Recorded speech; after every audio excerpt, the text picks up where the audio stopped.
Alors, ce qui nous différencie globalement du Rassemblement national, c'est notre capacité à gouverner. C'est ce que dit Éric Ciotti. Éric Ciotti, vous envoyez un petit mot?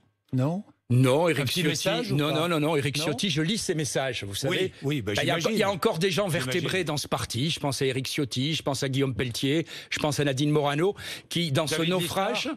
Comment? David Lisnard? J'ai écouté David Lisnard. Pour le moment, ses positions semblent plutôt cohérentes. Bon, plutôt cohérentes. Mais alors, ces hommes et ces femmes, vous attendez qu'ils vous retrouvent, qu'ils vous rejoignent?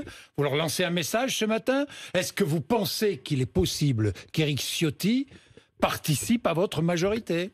Non, je pense pas, soyons... non, je pense pas, mais moi je m'adresse surtout aux électeurs de cette région et j'allais dire même aux militants que j'ai connus en 2010 en faisant campagne avec eux. Aujourd'hui, je leur dis, regardez ce qui se passe. Vous avez un accord avec En Marche. En réalité, la liste de Renaud Muselier, depuis hier, est la liste d'En Marche. Ne tournons pas autour du pot, puisque M. Jacob lui a retiré son investiture. Et donc, je dis à ces militants, faites votre choix. Et l'attitude de M. Muselier depuis des semaines est très ambiguë.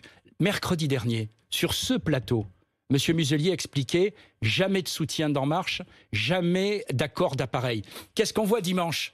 On voit M. Castex, le Premier ministre, qui annonce lui-même qu'il y aura une liste commune. On voit, si j'en crois vos confrères, notamment de l'opinion, on apprend que la liste a été faite avec des noms donnés par l'Élysée. Aujourd'hui, je dis tous ceux qui ont des convictions sincères dans cette région, comme ailleurs, regardez qu'il y a un vrai discours, regardez qu'il y a la véritable opposition. Thierry Mariani, la recomposition politique, ça existe partout. Vous-même, d'ailleurs, finalement, vous êtes en recomposition politique avec Marine Le Pen. Est-ce que finalement, avec cette clarification, c'est une clarification? Non, c'est pas une clarification. Non, c'est une demi-clarification. Pourquoi? Le communiqué de M. Jacob est court et ambigu. Oui. Vous avez remarqué? Oui, parce que vous avez remarqué 2 fois qu'il dit au premier tour. Les accords au premier tour sont interdits. Ça veut dire quoi? Ça veut dire qu'au deuxième tour, on va retrouver les mêmes arrangements. Ça veut dire que ceux qui ont fait voter à droite au premier tour vont se retrouver avec En Marche au deuxième tour. Il a au moins ce mérite-là, cet arrangement, comme vous dites, d'être fait avant le premier tour. Oui. Mais j'allais dire presque, quand on lit le communiqué, qu'est-ce qu'on reproche? On reproche à Renaud Muselier d'avoir finalement fait un accord trop tôt.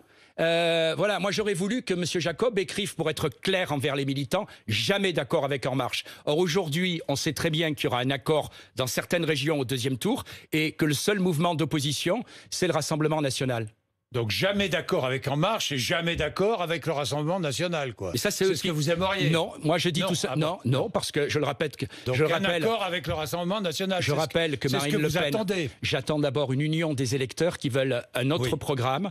Et d'autre part, comme le dit Marine Le Pen, je pense qu'on doit faire avec tous ceux qui le veulent, qui viennent notamment de la droite et des Républicains, une politique, un accord d'union nationale. Mais un accord d'union nationale, c'est pas des petits arrangements entre partis comme on le fait en Allemagne, où socialistes et la droite gouvernent ensemble. Un accord d'union nationale. C'est pas un arrangement. Si, regardez. Un pacte de gouvernement, ce qui n'est pas tout à fait pareil. Ça veut dire en clair un arrangement. Ça veut dire un pacte de compromis. Parce que quand on est socialiste allemand et de la droite allemande, on n'a pas le même programme. Et c'est pareil en France. Nous, ce qu'on veut, c'est pas un accord entre un mouvement En Marche et les Républicains. C'est un accord sur un programme. À savoir, oui, il faut lutter contre l'islamisme. C'est un accord entre le Rassemblement national et le Rassemblement national, quoi. Non, c'est un accord entre tous ceux qui partagent les mêmes convictions, qui veulent que la sécurité dans ce pays soit renforcée.